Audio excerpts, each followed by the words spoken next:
Let's see, where do we start with what we witnessed here on Saturday night? It was a game that pretty much had everything, wasn't it? From being 5-1 down to coming back and winning 7-6 in the last second. It's not the type of game you see very often, that's for sure. Yeah, hell of a night. So we'll need to touch on the first period, unfortunately. But so we actually took the lead short-handed, and then on that same penalty we lost a goal, and then obviously Kilmarnock scored 4 after that. What went wrong there? There was just a lack of effort. I think we scored early on in the game, and I think the guys just thought it would be easy street. Like I say, a lack of effort. There was no regard to the defensive side of the game or being on the defensive side of the puck at any time. It was a horrible first period. The sooner the buzzer went, the better, to be honest. So you pulled Craig Chalmers and you replaced him with Harry Elder, who we'll touch on in a bit. Did you feel you just needed to make a big call at that time to change things up? We had to change things up, and I don't hold Craig responsible at all for the fact that it was 5-1 at the end of the first period. I mean, yeah, there was maybe a goal, maybe 2 that he would have wanted back, but like I say, the guys were putting no effort into the defensive side of the game whatsoever. Craig kind of got hung out to dry. Like I say, not holding Craig responsible at all. But yeah, we had to make a change, we had to make a reaction, so we did what we had to do. And I presume there was a few choice words at the end of the first in the locker room? Yeah, there was, but I think that's probably best staying within the confines of the dressing room, although I think most people in the building probably heard me. So you clearly asked for a response, and you got that in the second period. We grabbed 3 unanswered goals through Joe, who went on to score 4 in the night. Joel's just one of the players. He's a joy to watch out there, isn't he? Yeah, that's why he's got the C on his shirt. You know, we know he's a good leader. We know what he can do, and not just Joel, but everybody. It was like a completely different team that came out for that second period. And how much does momentum play a part in hockey? Because at 5-1 down, we really should have been dead and buried. But again, we found a way to turn it around. Yeah, momentum's huge. I mean, if we lost the first goal of the second period, I think that would have caused major problems for us. But we started clawing the game back. We had a chat once everybody calmed down in the dressing room at the end of the first period and composed ourselves. We had a chat about what we needed to do. So what we did was we said we wanted to break the second period down into 2 10-minute segments, and we wanted to make sure we won both the 2 10-minute segments. If we did that, we knew worst case scenario we'd only be going in 2 goals behind at the end of the second. Luckily, we were only 1 goal behind, and that set us up for the third. So as we mentioned, Harry came into the net for Craig at the tail end of the first. The crowd seemed to take a huge lift after Harry made the first couple of saves. Do you think that spurred the rest of the guys on as well? Definitely, and credit to Harry. You know, he's been very patient waiting for his opportunity. He's not had a lot of time in the net. We've looked to get Harry in the net more this season, and I've had that conversation with Harry once already this year. The games are just coming thick and fast, and every game is like a title decider almost over the last sort of 6 or 7 weeks. So it has been difficult to get Harry in the net, but Harry came in and was outstanding. I think 20 shots, 1 goal. Couldn't have asked for any more. So the final period, it was just crazy, really, wasn't it? We drew level at 5-5 through Chad. Then 4.5 minutes left, Thunder got back into the lead against the run of play probably at the time. Were you still confident, even with the little time left, that we still would get another chance there? Yeah, because that goal was completely against the run of play. I just said to the guys, there's still 4 minutes and something left. Just be patient. We'll get another chance, and when we get that chance, we just got to make sure we take it. So Joe grabbed the all-important levelling goal, and the place, it just seemed to get louder after each goal. Be honest, with a second left, are you thinking about what your lines are going to be 3-on-3? To be honest, with the second left, it wasn't even going to be 3-on-3 because we were killing a penalty at the time. It was going to be 4-on-3 for 1 minute and 15 or 20 seconds or something, which I really wasn't very comfortable with. I don't like 4-on-3 at all. So I was kind of, trying to compose myself and start thinking about that when Sean shot the puck. So what happened in that last second? It was unbelievable. Sean's obviously fired the puck for the halfway line, in off the post. In all your years of playing or being involved in hockey, have you seen an ending like that? No, not an ending. I've seen guys score from the red line or from their own blue line before, but never seen it happen in the last second of the game with the last shot of the game. It was a great feeling, and it just brought a fabulous end to what was probably the most entertaining game of the season. So results elsewhere went slightly in our favour. We gained a point on Aberdeen, the league leaders. I'm going to say it again, Lynchy. Said it every week for the last wee while. Another 2 huge games this weekend. First up, the Thunder again, and down in their rink, which is a really tough place to go.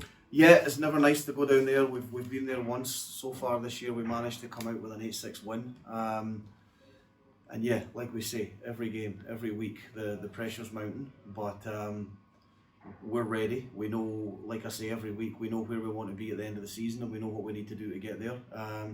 There was a result or two that did go our way a little bit, with Aberdeen dropping a point and the Comets losing.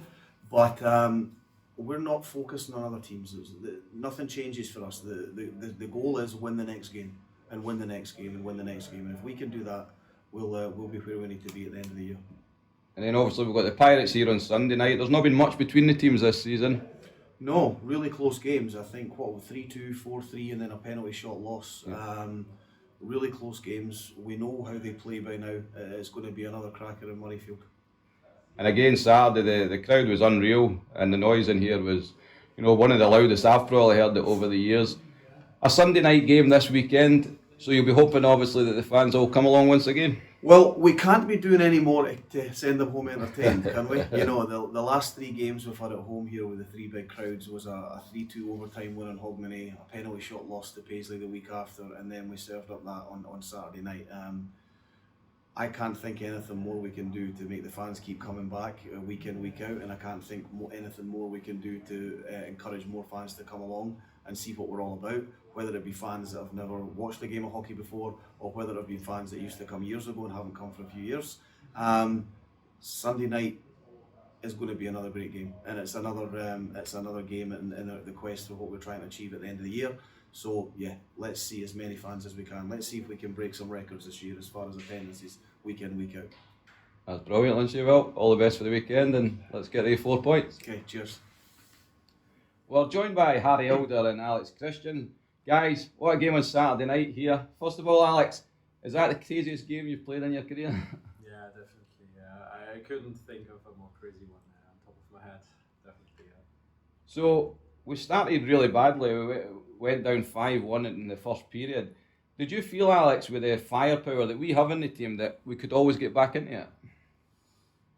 Yeah, I did think so. I mean, I know we are the more skilled team. Obviously, being down 1-5 is not too great, and and you need even more than just skill. You also need a little bit of luck and pure willpower. And yeah, fortunately, we had it all. So, Harry, you were thrown in at the deep end after the 5th goal went in. Obviously, the coaches made the decision to take Craig out the net and to put you in. What is your thoughts then when you get that call to go in the net? Because obviously you've not got time for a warm-up or that. Really nervous. Just started stretching straight away, but I knew the team was going to bring it back if I played well.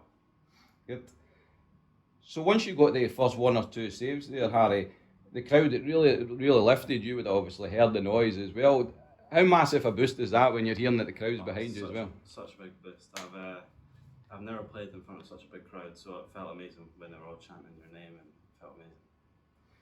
And Alex, as a player, obviously, you feel bad for Craig, he's been pulled, but, when you hear the crowd getting behind Harry and the more every save he's making, does that lift you guys as well? Yeah, I would say so, definitely. So it's always a strong symbol when the goalie gets pulled, and that's just a wake-up call for the whole team, and yeah, definitely. So the second period, we grabbed 3 goals back, and all of a sudden it's a 1-goal game going into the third. The final period was just unreal. We drew level, we then went behind again, and with 4 minutes left. And even then, Alex, are you still thinking, although we went behind with 4 minutes left, you still thinking, we'll get another chance? Yeah, I did think so. I mean, we already fought back, so I knew it was a tight game, and I really hoped that we can get back, and we did eventually, so that was perfect. Yeah. And as we know, Joe got us level with a great finish. Harry, are you then thinking when it's 5-5, are you then thinking ahead, possibly it's going to overtime and even penalty shots? Yeah, I definitely thought it was going to go to overtime, and then Sean with the beauty of a goal out of nowhere. Yeah, we can't have this interview without touching on that, can we? So it's the last second of the game. Alex, you're on the ice at the time on defence. Yeah. Sean's winding up for a shot. Do you think for a minute that's going in the top corner? No, not top corner, not at all. I mean, that was just unimaginable. the What a noise, shot, the, what a game, what a finish. Yeah. the noise when that goal went in was Yeah. unbelievable. Yeah. Probably the loudest I've heard at Murrayfield in all the years I've been here. So Harry, you picked up the Man of the Match award, and deservedly so. Yeah, you came up with a number of big saves through the game, keeping us in it.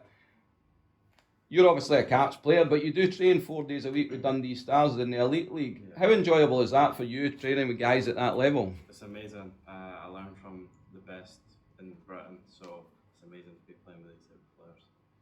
And just finally, Alex, 2 massive games this weekend against Kilmarnock again and Paisley. Are you confident we can get the 4 points and carry on this good running form?